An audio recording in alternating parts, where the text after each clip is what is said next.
Selamat pagi Bapak Ibu Saudara yang diberkati oleh Tuhan. Senang sekali kita berjumpa kembali dalam renungan pagi.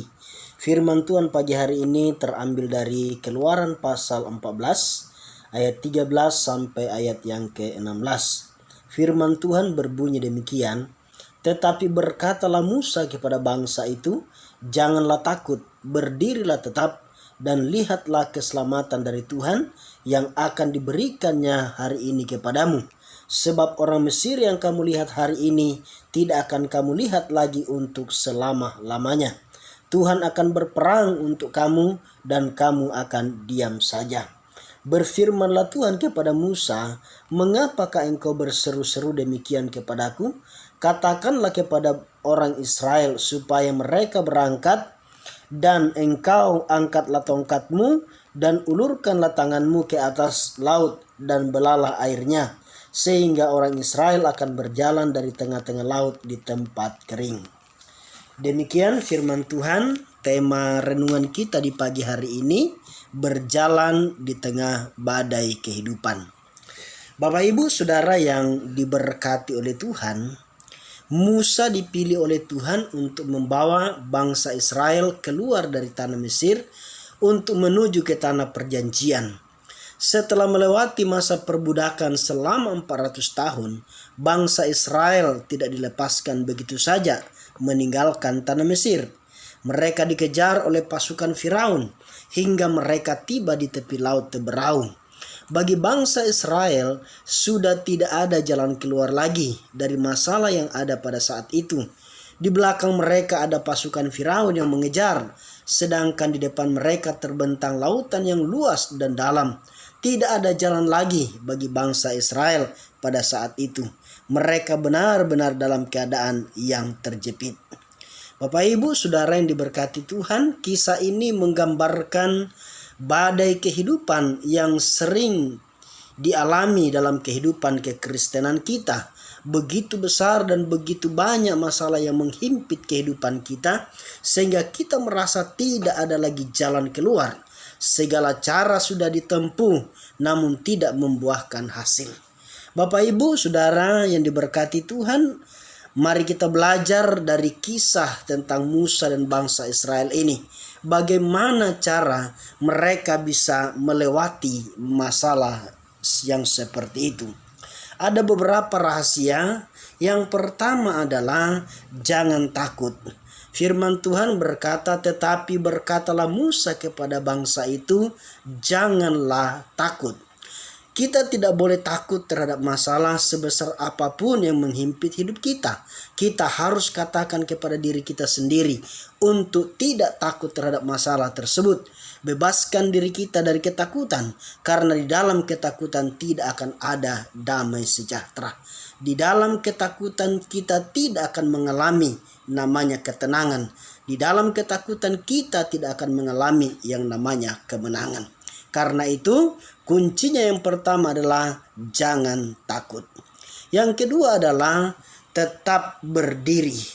Masalah demi masalah mungkin akan membuat kita lelah atau bahkan terjatuh. Satu hal yang membuat kita dapat meraih keberhasilan adalah ketika kita bangkit dari kejatuhan dan berdiri kembali. Bukan seberapa dalam kita terjatuh, tetapi seberapa kuat kita mau berdiri kembali ketika kita terjatuh.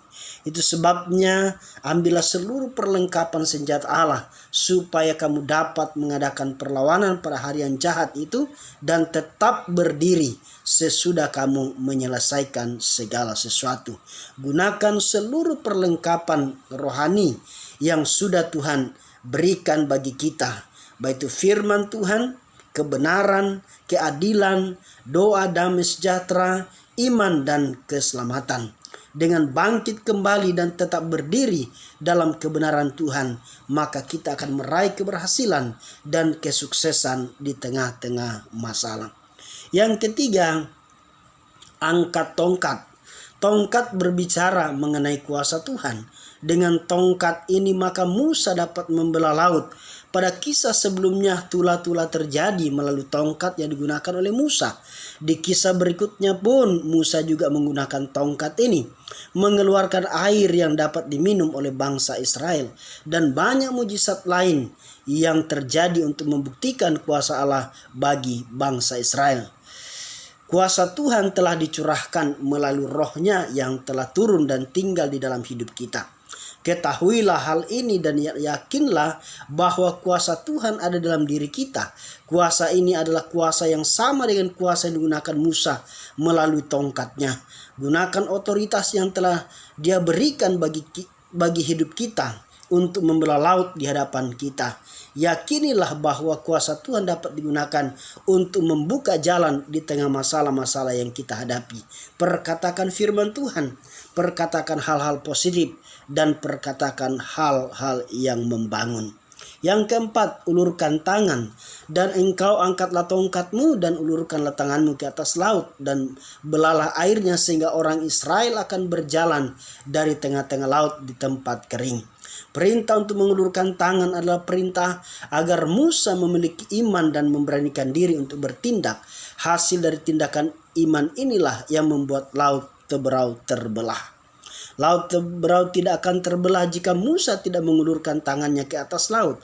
Otoritas yang sudah Tuhan berikan ke dalam hidup kita tidak akan ada artinya jika kita tidak bertindak atau melangkah dengan iman. Masalah yang ada harus kita hadapi dengan penuh iman dan keyakinan bahwa Tuhan pasti akan membuka jalan bagi kita. Dia akan memberikan kemampuan ilahi yang tidak dapat kita lihat dengan mata fisik untuk menyelesaikan masalah yang ada. Bertindaklah dan melangkahlah dengan iman, maka kita akan melihat Tuhan membuka jalan bagi kita di saat tiada jalan. Sebagai kesimpulan daripada firman Tuhan pagi hari ini, jangan takut dan tetap berdiri bersama dengan Tuhan, maka kita akan melihat keselamatan demi keselamatan dan mujizat demi mujizat terjadi dalam langkah hidup kita. Tuhan yang telah berfirman tidak akan meninggalkan kita begitu saja. Dia akan memberikan kekuatan dan kemampuan bagi kita untuk dapat berdiri tegak dan berjalan terus di tengah-tengah kesulitan yang ada. Demikian firman Tuhan di pagi hari ini. Tuhan Yesus memberkati kita semua. Amin.